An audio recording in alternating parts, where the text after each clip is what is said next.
Hello everyone, स्वागत है आप सभी लोगों का एक और वीडियो लेक्चर में। यहाँ आज इसकी वीडियो में हम लोग डिस्कस करने वाले हैं उत्तराखंड टेट 2022 के लिए सारे सिलेबस को हम डिस्कस करेंगे। पेपर पैटर्न को हम लोग देखने वाले हैं और कैसे आप 2022 के लिए यू टेट उत्तराखंड टेट को प्रिपेयर कर सकते हैं। सारी जानकारी मैं आज की इस वीडियो में देने वाला हूँ। बहुत ही इंपॉर्टेंट और सिलेक्टेड वीडियो है आप लोगों के लिए कि कौन सी बेस्ट बुक हो सकती हैं 2021 में। जो आपका अक्टूबर में जो पेपर हुआ था, 26 नवंबर 2021 में जो आपका पेपर हुआ था, उसके एग्ज़ाम एनालिसिस के बारे में बात करेंगे। किस तरीके के क्वेश्चंस पूछे गए हैं, सारा डिटेल इस वीडियो में हम लोग कवर करने वाले हैं। कौन सी बेस्ट बुक होने वाली है जिससे आप अपने आप को प्रिपेयर कर सकते हैं यू टेट 2021 के लिए। क्या क्या पैटर्न रहेगा, क्या कट ऑफ रहेगी, क्या एलिजिबिलिटी क्राइटेरिया है, सारी चीज़ें आपको इस वीडियो लेक्चर में देखने के लिए मिलेंगी। तो मेक श्योर आप इस वीडियो को लास्ट तक देखें। तो स्टार्ट करते हैं अपनी आज की वीडियो। सबसे पहले जान लेते हैं कि क्या यू टेट पेपर 1 का एग्ज़ाम पैटर्न कैसा होता है। जो लोग भी नए हैं, जो लोग पहली बार यू टेट उत्तराखंड टेट के एग्ज़ाम को अपीयर करने जा रहे हैं, उनके लिए बहुत ही इंपॉर्टेंट है पेपर पैटर्न को समझना, एग्ज़ाम पैटर्न को समझना। एलिजिबिलिटी क्राइटेरिया के बारे में बताऊंगा मैं आपको कि क्या क्या एलिजिबिलिटी आपके पास होनी चाहिए जिससे आप यू टेट के फॉर्म को फिल कर सकते हैं, क्योंकि 1 जुलाई से फॉर्म आपका ऑनलाइन हो चुका है, आप जाके भर सकते हैं। तो पहले स्टार्ट करते हैं यू टेट पेपर 1 के लिए एग्ज़ाम पैटर्न। तो देखिए, पेपर 1 जो होता है वो फर्स्ट से लेकर 5th क्लास तक को पढ़ाने के लिए पेपर 1 क्वालिफाई करना आप लोगों को ज़रूरी है। ठीक है, अब इसमें जो एग्ज़ाम पैटर्न आता है उसमें जो सब्जेक्ट्स पूछे जाते हैं, तो पहला सब्जेक्ट आप लोगों के लिए कंसीडर है EVS। ठीक है भाई, EVS यानी कि एनवायरमेंटल स्टडी, जिसके 30 क्वेश्चन होंगे और हर एक क्वेश्चन 1 मार्क्स का होगा। कोई भी निगेटिव मार्किंग नहीं है, नो निगेटिव मार्किंग, इस चीज़ का ध्यान रखें। जो लोग पेपर दे चुके हैं, दोबारा दे रहे हैं, उन लोगों को पता होगा। जो लोग नए हैं उनके लिए कोई भी निगेटिव मार्किंग नहीं है, ये समझा देता हूँ। लैंग्वेज 1 में 2 लैंग्वेज आपको मिलेंगी, हिंदी मिलेगी या इंग्लिश, दोनों में से कोई भी आप चूज़ कर सकते हैं। 30 क्वेश्चन होंगे और 30 मार्क्स होंगे यहाँ पर। थर्ड पार्ट आता है आपका मैथमेटिक्स का, इसके भी आपके 30 क्वेश्चन 30 मार्क्स। लैंग्वेज 2 अगेन आपके पास होती है, इसमें हिंदी होगी, आपके पास संस्कृत होगी, इंग्लिश होगी और उर्दू होगी। इनमें से आप कोई भी चूज़ कर सकते हैं। लैंग्वेज 2 में 30 क्वेश्चन। ध्यान रहे, लैंग्वेज 1 अगर आपने हिंदी चूज़ करी है तो लैंग्वेज 2 में आपको हिंदी चूज़ नहीं करनी है, आपको इंग्लिश चूज़ करनी है। उर्दू कर सकते हैं या फिर Sanskrit, according to your wish. अगर यहाँ आपने इंग्लिश सेलेक्ट किया है तो यहाँ पर आप इंग्लिश सेलेक्ट ना करें। तो ये हुई आपकी लैंग्वेज 1 लैंग्वेज 2 की बात। नेक्स्ट और इम्पॉर्टेंट पार्ट जो होता है वो है CDP आपका, जिसको चाइल्ड डेवलपमेंट एंड पैडागोजी बोलते हैं। 30 क्वेश्चंस होते हैं यहाँ पर और 30 मार्क्स रहेंगे अगेन। तो टोटल आपका 150 नंबर का पेपर हो गया। 2 घंटे 30 मिनट आपको टाइम मिलेगा दोनों ही पेपर, यानी कि अगर आप पेपर 1 के लिए जाते हैं तो आपको इतना टाइम है, पेपर 2 के लिए भी सेम ड्यूरेशन रहेगी। तो ये हुई बात पेपर 1 की। पेपर 2 के लिए समझ लेते हैं भाई, पेपर 2 किन के लिए होता है। भाई देखिए, पेपर 2 होता है जो 6 से लेकर 8th क्लास तक के जो पढ़ाने के लिए टीचर होते हैं उसके लिए एप्लीकेबल होता है पेपर 2। पेपर 2 के लिए एलिजिबिलिटी भी हम आगे बात करने वाले हैं। सेम चीज़ें इसमें रहेंगी। लैंग्वेज 1 में इंग्लिश हिंदी रहेगी, 30 क्वेश्चंस 30 मार्क्स। CDP में अगेन चाइल्ड डेवलपमेंट, लेकिन यहाँ पर जो CDP होगी उसका लेवल थोड़ा सा इंक्रीज़ होगा पेपर 1 के कंपैरिजन में। लैंग्वेज 2 में अगेन हिंदी, संस्कृत, इंग्लिश, उर्दू। ये बहुत अच्छे से मेंशन करना ज़रूरी है कि आपने लैंग्वेज 1 में क्या लेना है, लैंग्वेज 2 में क्या लेना है। तो देखिए, अगर लैंग्वेज 1 में आपने हिंदी ले ली तो यहाँ से आप इंग्लिश चूज़ कर सकते हैं। अगर आपके पास संस्कृत रही है तो आप संस्कृत भी चूज़ कर सकते हैं। Again 30 question 30 marks. मैं अब आता है यहाँ पर रिमेनिंग 60 क्वेश्चन का पार्ट। तो अगर आपके पास साइंस रही है 12th में या फिर ग्रेजुएशन में आपके पास साइंस रही है तो आप मैथ साइंस पिक कर सकते हैं। और अगर आपके पास आप आर्ट स्टूडेंट है तो यहाँ पर आप सोशोलॉजी नहीं है, यहाँ पर ये SST वाला पार्ट आएगा, सोशल स्टडीज़ का पार्ट आएगा। तो सोशल स्टडीज़ के आपको 60 क्वेश्चन मिलेंगे। अगर आप साइंस से हैं तो मैथ्स के 30 क्वेश्चन होंगे और आपके पास साइंस के 30 क्वेश्चन होंगे, मिलाकर 60 हो गए। तो ये हो गया आपके पास टोटल 150। अगेन यहाँ पर 2 आवर्स 30 मिनट्स होंगे और कोई भी नेगेटिव मार्किंग नहीं है। तो ये हुई आपकी पूरे एक पेपर पैटर्न की बात। अब हम आगे चलते हैं भाई, अब हम थोड़ा सिलेबस के ऊपर देखते हैं कि यू टेट 2022 के लिए क्या सिलेबस है, क्या इसकी हाईलाइटिंग है। देखिए, यू टेट पेपर 1 के जो सब्जेक्ट्स हैं, चाइल्ड डेवलपमेंट एंड पैडागोजी यानी कि बाल विकास, जिसको हम बोलते हैं बाल विकास एवं शिक्षण शास्त्र। ठीक है भाई, तो ये हुआ आपके पास लैंग्वेज 1।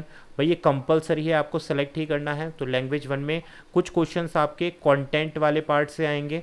कंटेंट वाला यानी कि अगर सपोज आपने हिंदी ली है तो हिंदी से रिलेटेड आपको पैसेज से रिलेटेड क्वेश्चन मिलेंगे और बाकी रिमेनिंग क्वेश्चन आपकी पैडागोजी के होंगे, जो किससे रिलेट करेगी, हिंदी। हिंदी पैडागोजी के आपको क्वेश्चन देखने के लिए मिलेंगे। सेम आपके पास लैंग्वेज 2 कंपलसरी है। अगर आपने इंग्लिश चूज़ करी है यहाँ पर तो आपको सब्जेक्ट कंसर्न पैडागोजी यानी कि इंग्लिश के क्वेश्चन आधे देखने के लिए मिलेंगे, आधे मिलेंगे जो भी आपने लैंग्वेज चूज़ करी होगी, English, Sanskrit, whatever you have chosen. Next आता है आपके पास mathematics and subject concern pedagogy, UTET 1 की बात कर रहे हैं। मैथ्स आता है यहाँ पर, मैथ्स में आपके क्वेश्चन होते हैं पैडागोजी के। 30 क्वेश्चंस में से आपको लगभग 15 क्वेश्चन पैडागोजी के देखने के लिए मिल जाते हैं, 15 आपको सॉल्व करने वाले मैथमेटिक्स के कंटेंट पार्ट से मिलते हैं। रिमेनिंग आपके पास क्या है, ईवीएस, तो ईवीएस में भी आपको 15 क्वेश्चन आपके टिपिकल ईवीएस यानी कि कंटेंट से मिलेंगे और रिमेनिंग आपके 15 क्वेश्चन पैडागोजी से मिलेंगे। तो देखिए यहाँ पर पैडागोजी बहुत ही इंपॉर्टेंट रोल अदा कर रही है बाल विकास एवं शिक्षण शास्त्र, तो इसको अच्छे से प्रिपेयर करना बहुत ज़रूरी है। पेपर 2 के भी सब्जेक्ट सेम है, सीडीपी रहेगा आपके पास, लैंग्वेज 1 जिसमें कंपलसरी आपके पास पैडागोजी होगी, लैंग्वेज 2 में भी पैडागोजी होगी, मैथ्स, साइंस और आपके पास सोशल स्टडीज़ जो भी आपके पास पार्ट है तो उससे भी आपको पैडागोजी के क्वेश्चन मिलेंगे और कंटेंट वाले क्वेश्चन मिलेंगे। टोटल क्वेश्चन आपके 150 हो गए और टोटल मार्क्स आपके 150 हो गए अगेन। तो ये आपकी बात क्लियर हो गई होगी। अब हम बात कर लेते हैं थोड़ी सी यूटेट की एज क्राइटेरिया क्या है। तो भाई देखो एज क्राइटेरिया आप जो है 38 ईयर्स तक और अप टू 40 ईयर्स तक आप जो है यूटेट पेपर को आप अप्लाई कर सकते हैं, फिल कर सकते हैं। क्वालिफाइंग मार्क्स देख लेते हैं कि कितने पर आपको क्वालिफाई कर सकते हैं आप। देखिए 150 का पेपर होता है तो यहाँ पर कैटेगरी वाइज आप देख सकते हैं। जनरल के लिए 60% मार्क्स चाहिए क्वालिफाई करने के लिए पेपर पे, यानी कि आपको पास 90 मार्क्स होने चाहिए। परसेंटेज कितना रहेगा, 60%, 150 का आपका 90 मार्क्स हो गया। अगर आप OBC, PWD या फिर एक्स सर्विस मैन है तो आपको 50% चाहिए, यानी कि 75% मार्क्स चाहिए, 75। और SC ST कैटेगरी से अगर आप हैं तो आपको 40% मार्क्स चाहिए, यानी कि 60 मार्क्स आपको चाहिए। तो ये हुई बात आपकी यूटेट के लिए, तो बहुत अच्छी अपॉर्चुनिटी रहती है भाई। देखो यहाँ पर OBC से अगर आप बिलोंग करते हैं तो काफ़ी अच्छा वेटेज है आपके पास, मात्र आपको 75 नंबर चाहिए। केवल जनरल वालों को ही सबसे ज़्यादा 90 मार्क्स चाहिए और SC ST वालों के लिए तो बहुत ही आसान है, 60 आपके पास अच्छा एक परसेंटेज है, 60 मार्क्स की रिक्वायरमेंट है। तो ये हुई आपकी बात 2022 के लिए। नेक्स्ट हम बात कर लेते हैं एलिजिबिलिटी क्राइटेरिया। यहाँ पर बहुत सारे बच्चे कंफ्यूज होते हैं। अगर मैं बात करूँ पेपर 1 के लिए कि कौन कौन आप पेपर 1 को भर सकते हैं, क्या क्या आपके पास एजुकेशन होनी चाहिए, क्या क्या एजुकेशन क्वालिफिकेशन होनी चाहिए पेपर 1 के लिए। तो पेपर 1 के लिए पॉइंट नंबर 1 बोलता है अगर आपके पास 12th है और 12th में आपके पास 50% मार्क्स हैं या तो आप पास हो चुके हैं, ठीक है। दूसरा आपके पास 12th के बाद में अगर आपने 2 साल का एलिमेंट्री एजुकेशन में डिप्लोमा लिया है तो आप इस पेपर को भर सकते हैं। या फिर अगर आपके पास सीनियर सेकेंडरी है उसके साथ आपके पास 45% मार्क्स हैं और आपके पास 2 ईयर डिप्लोमा है तो भी आप फिल कर सकते हैं। या फिर आपके पास सीनियर सेकेंडरी है और उसमें 50% मार्क्स हैं, यानी कि 12th में आपके 50% मार्क्स हैं और इसके साथ साथ आपने 4 साल के बैचलर ऑफ 5 ईयर एलिमेंट्री जिसको BELED बोलते हैं, BELED आपने कर रखा है तो भी आप भर सकते हैं। 4 year bachelor degree elementary education program आपके पास है। या फिर आपके पास 2 ईयर का स्पेशल एजुकेशन है, सीनियर सेकेंडरी आपको करने के बाद में आपने 2 साल का डिप्लोमा लिया जो स्पेशल एजुकेशन होता है जिसमें लर्निंग डिसेबिलिटी विशेष बालकों के लिए जो स्पेशल एजुकेशन का BEd किया डिप्लोमा किया जाता है तो उससे आप भर सकते हैं। या फिर आपके पास डिप्लोमा इन एलिमेंट्री एजुकेशन है। तो नेक्स्ट आता है कैंडिडेट जो जिसके 50% मार्क्स हैं और उसने ग्रेजुएशन कर रखी है, यानी कि 12th भी कर रखा है, 12th के बाद उसने कोई भी आपकी ग्रेजुएशन कर रखी है और उसके बाद उसने BEd कर रखा है, बैचलर ऑफ एजुकेशन कर रखा है। बैचलर ऑफ एजुकेशन आपका तभी होगा 50% मार्क्स जब आपके ग्रेजुएशन में होंगे और उसके बाद आपने BEd कर रखा है तो वो भाई प्राइमरी स्टेज के लिए भी क्वालिफाई है और वो पेपर 2 के लिए भी क्वालिफाई है। तो ये हुई सारी बात। यहाँ एक चीज़ के बारे में बात कर लेते हैं, डिप्लोमा इन एलिमेंट्री एजुकेशन। देखो 2 ईयर डिप्लोमा, तो NIOS के बारे में भी बात कर लेते हैं। यहाँ पर भाई देखो उत्तराखंड में NIOS को वैलिडिटी मिल गई है तो NIOS का जो डिप्लोमा है वो 12th के बाद ही किया जाता है तो उसमें आपका 2 साल का डिप्लोमा है और ये अप्रूव्ड हो चुका है उत्तराखंड गवर्नमेंट की तरफ से। तो अगर आपके पास NIOS DLED है, यहाँ स्पेशली मेंशन नहीं किया गया है बट उत्तराखंड सरकार ने इसको बिल्कुल वैलिड कर दिया है, 2 साल का डिप्लोमा है तो आप इसके बिहाफ पर भी पेपर 1 को आप भर सकते हैं। नेक्स्ट बात करते हैं पेपर 2 के लिए। तो भाई देखो पेपर 2 के लिए आपके पास ग्रेजुएशन होना ज़रूरी है, 12वीं के बाद आपने कोई भी स्नातक किया हो ठीक है। उसके साथ साथ अगर आपके पास 2 साल का डिप्लोमा है तो भी आप भर सकते हैं, 50% मार्क हैं आपके ग्रेजुएशन में। और 1 साल का बैचलर एजुकेशन, पहले बीएड आपका 1 साल का होता था तो वो भी आप भर सकते हैं। 45% मार्क्स हैं आपके ग्रेजुएशन में, ध्यान रखना। 12th में भी अगर आपके पास 45% मार्क्स हैं। और उसके साथ साथ क्या है भाई, आपने जो है 1 ईयर का एजुकेशन बीएड ले रखा है अकॉर्डिंग टू एनसीटीई तो भी आप भर सकते हैं। या फिर आपने डिप्लोमा ले है आपके पास तो भी भर सकते हैं। 4 ईयर का बीएलएड प्रोग्राम है अलॉन्ग विद सीनियर सेकेंडरी के साथ में, तो भी आप भर सकते हैं। देखिए सीनियर सेकेंडरी है आपके पास, 4 ईयर का बीएलएड है, तो आप पेपर 1 भी भर सकते हैं और पेपर 2 के लिए भी आप क्वालिफाई हैं। ठीक है, यहाँ आपके पास में 50% मार्क्स हैं। सीनियर सेकेंडरी आपने किया है, 4 ईयर का बीए, बीएससी, बीए एलएड, तो ये आपके पास प्रोग्राम है तो भी आप भर सकते हैं। और ग्रेजुएशन 50% मार्क्स के साथ 1 ईयर का स्पेशल एजुकेशन है तो भी भर सकते हैं। B Ed candidate paper 1 and paper 2 दोनों भर सकते हैं। भाई सारी चीज़ें मैंने आपको क्लियर कर दी है, कोई भी चीज़ नहीं छोड़ी है। तो भाई यहाँ पर देखो, आप NIOS वाला यहाँ पर फिट नहीं हो रहा पेपर 2 के लिए, तो आप पेपर 1 के लिए क्वालिफाई हैं, पेपर 1 के लिए आप एलिजिबल हैं, आप भर सकते हैं। ठीक है भाई, नेक्स्ट हम बात करते हैं कौन सी बेस्ट बुक है जो आपके 2022 के लिए प्रिपरेशन में हेल्पफुल हो सकती है। सबसे पहले बेस्ट बुक से अच्छा आप सेल्फ स्टडी आपके पास होना ज़रूरी है। सेल्फ स्टडी के लिए आप लोग बोलते हैं कि हमें क्या पढ़ना चाहिए। जो भी आपने अपना डिप्लोमा लिया है, मैं आपको बता देता हूँ, जो डिप्लोमा लिया है उसके सिलेबस को आप देखिए, उस सिलेबस से आप पढ़ने की कोशिश कीजिए। या फिर आपने बीएड किया है उस सिलेबस से आप पढ़िए, तो वहाँ से आपको एक बहुत अच्छी पकड़ बनेगी। अगर आप बुक्स की बात करते हैं, काफ़ी स्टूडेंट बुक्स के लिए बोलते हैं, तो यहाँ पर मैथमेटिक्स के लिए आप एप्टीट्यूड की बुक ले सकते हैं, क्वांटिटिव एप्टीट्यूड आती है RS अग्रवाल की। या फिर आप NCERT बुक से प्रिपरेशन कर सकते हैं, मैथमेटिक्स बाय ओम प्रकाश और रविकांत अग्रवाल, ये बुक आप ले सकते हैं। साइंस के लिए अगर मैं बात करूं, सेम NCERT की बुक्स जितनी आती हैं साइंस की, पेपर 1 के लिए अगर आप प्रिपेयर कर रहे हैं तो 5th क्लास तक 6th क्लास तक आप बुक देख लीजिए। प्रीवियस ईयर के पेपर आप चेकआउट कर सकते हैं, जो अभी हम कराने वाले हैं नेक्स्ट वीडियो में। और क्वेश्चन बैंक आप देख सकते हैं, जो अरिहंत पब्लिकेशन का आता है, जो स्पेशली C-TET के लिए आता है, U-TET के लिए नहीं आता, तो आप वो वाले क्वेश्चन बैंक को भी आप रेफ़र कर सकते हैं।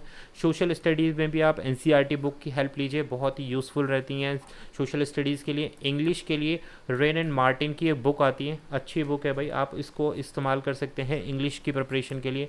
और हिंदी के लिए जनरल हिंदी बाय ओमकार नाथ वर्मा, अच्छी बुक है ये भी, तो इन बुक्स का आप इस्तेमाल कर सकते हैं। बाकी रही बात पैडागोजी की, तो पैडागोजी आपको चैनल पर प्लेलिस्ट मिल जाएगी, काफ़ी मैंने पैडागोजी U-TET के लिए काफ़ी कंटेंट चैनल पर पढ़ा है, तो आप जाकर चेकआउट कर सकते हैं। नेक्स्ट बात करते हैं भाई एग्ज़ाम एनालिसिस की। अब ये 2021 में जो 26 नवंबर में अभी रिसेंटली 2021 में जो पेपर हुआ है, उसके पेपर के बारे में जान लेते हैं कि किस तरीके के क्वेश्चन और कितने क्वेश्चन कहाँ से पूछे गए हैं, क्या डिफ़िकल्टी लेवल रहा है। तो अगर मैं CDP की बात करूँ, ये पेपर 1 के लिए मैं आपको बता रहा हूँ, पेपर 1 के लिए अगर मैं CDP की बात करूँ तो यहाँ पर 23 से 26 नंबर स्कोर किए गए हैं। और जो क्वेश्चन का लेवल था इजी से मॉडरेट की तरफ था, यानी कि हार्ड नहीं थे, आसान थे, और कुछ मॉडरेट थे, ना इजी थे ना हार्ड थे। तो आप आसानी से 23 से 26 मार्क्स स्कोर कर सकते थे। लैंग्वेज 1 की अगर हम बात करें तो मॉडरेट क्वेश्चन आए थे, यहाँ पर 18 से 21 मार्क्स स्कोर कर सकते थे। लैंग्वेज 2 में अगर मैं बात करूं 20 to 23 इजी टू मॉडरेट आए थे। मैथमेटिक्स की बात करें तो क्वेश्चन आप आसान पेपर था, 22 से 25 मार्क्स आप आराम से ला सकते थे पेपर 1 में, क्योंकि क्वेश्चन का लेवल इजी भी था और मॉडरेट भी था। तो आप देखिए कहीं भी क्वेश्चन हार्ड नहीं है, बस आपको प्रिपरेशन करने की ज़रूरत है कॉन्टीन्यूस वे में। EVS की बात करें तो 21 से 24 मार्क्स आप आसानी से स्कोर कर सकते हैं। मॉडरेट क्वेश्चन आए थे 2021 में, तो एक अच्छा अटैम्प्ट जो है यहाँ पर पिछले साल के पेपर की मैं बात कर रहा हूँ, 104 से 118 मार्क्स आप इजीली स्कोर कर सकते थे, क्योंकि एग्ज़ाम का लेवल मॉडरेट था। मॉडरेट का मतलब है ना इजी था ना हार्ड था, तो अच्छा स्कोर आप कर सकते थे। सेम बात रही U-TET 2021 पेपर 2 की। तो यहाँ आपके पास बात करें अगर ऊपर के 3 पार्ट जिसमें CDP इंक्लूड होता है, हिंदी इंक्लूड है और लैंग्वेज 2 इंक्लूड है, तो यहाँ पर आप इजीली 25 मार्क्स तक क्वेश्चन को स्कोर कर सकते। तो यहाँ पर लैंग्वेज 1 हिंदी जो है वो डिफ़िकल्ट आया था पेपर 2 के लिए। तो देखो पेपर 2 में थोड़ा लेवल इंक्रीज़ हो जाता है, आपको अपनी प्रिपरेशन अच्छी करनी है पेपर 2 के लिए। मैथमेटिक्स एंड साइंस और सोशल स्टडीज़ की बात करें तो 60 में से आप 47-48 मार्क्स ला सकते हैं, क्योंकि क्वेश्चन का लेवल मॉडरेट टू डिफ़िकल्ट था। और एक अच्छा अटैम्प्ट यहाँ पर 108 से 119 है। पेपर का लेवल मॉडरेट टू डिफ़िकल्ट था, इजी नहीं था भाई, मॉडरेट टू डिफ़िकल्ट था। पेपर 2 की बात करें भाई, पेपर 2 का लेवल अच्छा रहता है। सीडीपी में भी आपको अच्छी प्रिपरेशन करनी चाहिए, और लैंग्वेज हिंदी और इंग्लिश जो है थोड़ा टफ हो जाती है पेपर 2 में यहाँ पर। तो ये हुई बात, इससे आपको एक हेल्प मिलेगी किस तरीके से आपको अपने एग्ज़ाम को प्रिपेयर करना है 2022 के लिए। सिलेबस के बारे में एक बार जान लेते हैं कि सीडीपी में क्या क्या चीज़ें इंक्लूड होती हैं। तो देखिए सीडीपी में भाई सबसे पहले आ जाता है कि चाइल्ड डेवलपमेंट क्या है, प्रिंसिपल्स क्या है डेवलपमेंट के, सोशलाइजेशन प्रोसेस जिसमें सारी थ्योरीज आती हैं, कोहलबर्ग, पियाजे, वाइगॉस्की की थ्योरी, और चाइल्ड सेंटर्ड एजुकेशन क्या है, प्रोग्रेसिव एजुकेशन क्या है, ठीक है। तो ये सारी चीज़ें आपकी सीडीपी में कवर अप हो जाती हैं। सीडीपी के काफ़ी सारे मैंने थ्योरी चैप्टर कवर किए हुए हैं, स्पेशली यू टेट के सिलेबस के अकॉर्डिंग, तो आप जाकर चेकआउट कर सकते हैं। बात करें अगर हम इंग्लिश के सिलेबस की, तो इंग्लिश में भाई आपके पास पैसेज आता है, फिल इन द ब्लैंक्स आते हैं, सेंटेंस को करेक्ट करने के लिए आता है, एंटोनिम्स सिनोनिम्स पूछे जाते हैं, वन वर्ड सब्स्टिट्यूशन, स्पेलिंग और कॉमन एरर पूछी जाती है, मॉडल एक्सिलरीज क्या होती हैं, इडियम एंड फ्रेजेस, ठीक है, साउंड एंड देयर फोनिक ट्रांसक्रिप्शंस। तो ये सारा आपका सिलेबस इंग्लिश के लिए है।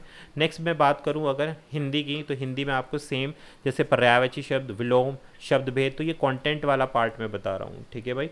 और इसके बाद कारक, संधि, समास, उपसर्ग, प्रत्यय, गद्यांश पूछा जाता है भाई, मुहावरे, लोकोक्तियाँ, शुद्धि, तत्सम, तद्भव, वचन, रस, छंद, अलंकार, वर्ण, त्रुटि, रचनाएं। और उसके बाद आती है हमारे पास ये नीचे वाला पार्ट जो आता है, ये आता है पैडागोजी का, शिक्षण शास्त्र का, भाषा यानी कि लैंग्वेज पैडागोजी, भाषा शिक्षण शास्त्र आपसे पूछी जाती है। इसमें भाषा शिक्षण की विधियाँ क्या क्या होती हैं, उपागम क्या क्या होते हैं, क्या क्या दक्षता होनी चाहिए, भाषा कौशल, सुनना, बोलना, पढ़ना, लिखना, इस पर बेस पैडागोजी के क्वेश्चन आपको हिंदी में पूछे जाते हैं, जो लैंग्वेज वाला पार्ट है। नेक्स्ट मैथमेटिक्स, भाई मैथमेटिक्स का सिलेबस सेम रहता है पेपर 1 और पेपर 2 के लिए, लेकिन लेवल ऑफ डिफ़िकल्टी बढ़ जाता है। पेपर 1 में आसान रहता है मैथ्स, पेपर 2 में थोड़े से क्वेश्चन का लेवल को हार्ड कर दिया जाता है। इसमें SCF, calendar, data handling, mensuration, ये geometry, arithmetic, number system, BODMAS और पैडागोजी पूछी जाती है। भाई मैथमेटिक्स का नेचर कैसा है, या फिर कौन कौन से कॉन्सेप्ट हैं जो टीचिंग लर्निंग प्रोसेस में मैथमेटिक्स में हेल्प करते हैं स्टूडेंट को। तो ये है हमारे पास पैडागोजी वाला पार्ट। रिमेनिंग आपके पास बचता है साइंस का पार्ट, ठीक है। यहाँ पर आप साइंस में जो है 10th क्लास तक की साइंस को इजीली पढ़ सकते हैं, जिसमें केमिस्ट्री भी इंक्लूड है, फिजिक्स भी इंक्लूड है, और बाकी रिमेनिंग आपके पास पैडागोजी रहती है। सेम इसी तरीके से हमारे पेपर 1 के लिए EVS, environmental studies, the world of living topic है आपका, और भाई ये पेपर 1 to 5 में ही पूछी जाती है। तो आप एनसीईआरटी का सिलेबस देख सकते हैं, फूड एंड न्यूट्रिशन, ट्रैवल से क्वेश्चन पूछे जाते हैं, flora and fauna, environmental studies on pollution, ठीक है, matter and energy, clothes and habit, family and living beings. तो ये सारे टॉपिक्स आपको ईजिली मिल जाएंगे एनसीईआरटी में से, अब भी आगे कवर अप कराने वाले हैं। एनवायरमेंटल पैडागोजी में कि भाई क्या क्या इसका स्कोप है, क्या क्या रिलेशन है साइंस एंड सोशल साइंस का, यहाँ से क्वेश्चन बनते हैं। एंड रिमेनिंग आपका लास्ट बचता है भाई सोशल साइंस, जो पेपर 2 के लिए पूछा जाता है। तो भाई सोशल साइंस में स्टैटिक जीके आपसे पूछी जाती हैं, उत्तराखंड से रिलेटेड ज्योग्राफी वाले क्वेश्चन भी आप लोगों को देखने के लिए मिल जाएंगे, पैडागोजी देखने के लिए मिल जाएगी, ठीक है, सिविक्स देखने के लिए मिलेगी, हिस्ट्री से क्वेश्चन आते हैं, ज्योग्राफी से क्वेश्चन आते हैं। तो ये सारा पार्ट हुआ आपका सिलेबस का। आई होप आपको समझ में आया होगा क्या क्या हमने इस चीज़ में कवर किया। भाई यहाँ पर हमने इस वीडियो लेक्चर में एनालिसिस देखा, एग्ज़ाम पैटर्न को देखा, थोड़ा सा सिलेबस के बारे में जाना, क्या क्या सिलेबस है, कट ऑफ के बारे में देखा, एलिजिबिलिटी क्राइटेरिया देखा। तो ये सारी चीज़ें आपको हेल्प करेंगी यू टेट की प्रिपरेशन के लिए, और क्या क्या बेस्ट बुक हो सकती हैं। भाई प्रीवियस ईयर के क्वेश्चंस के साथ में आप प्रिपरेशन करना स्टार्ट कीजिए, क्योंकि मैं आपको प्रीवियस ईयर के सेट को आप डिस्कस करने वाले हैं। इससे आपको एक हेल्प मिलेगी लेवल ऑफ क्वेश्चंस को जानने के लिए, किस तरीके के क्वेश्चंस आते हैं। आई होप ये वीडियो आपको पसंद आएगी, पसंद आए तो वीडियो को ज़्यादा से ज़्यादा शेयर करना, चैनल पर नए हो तो सब्सक्राइब करना, क्योंकि यू टेट 2022 के लिए हम प्रिपरेशन करने वाले हैं, आगे सारी वीडियोज़ आने वाली हैं। Thank you for watching this session.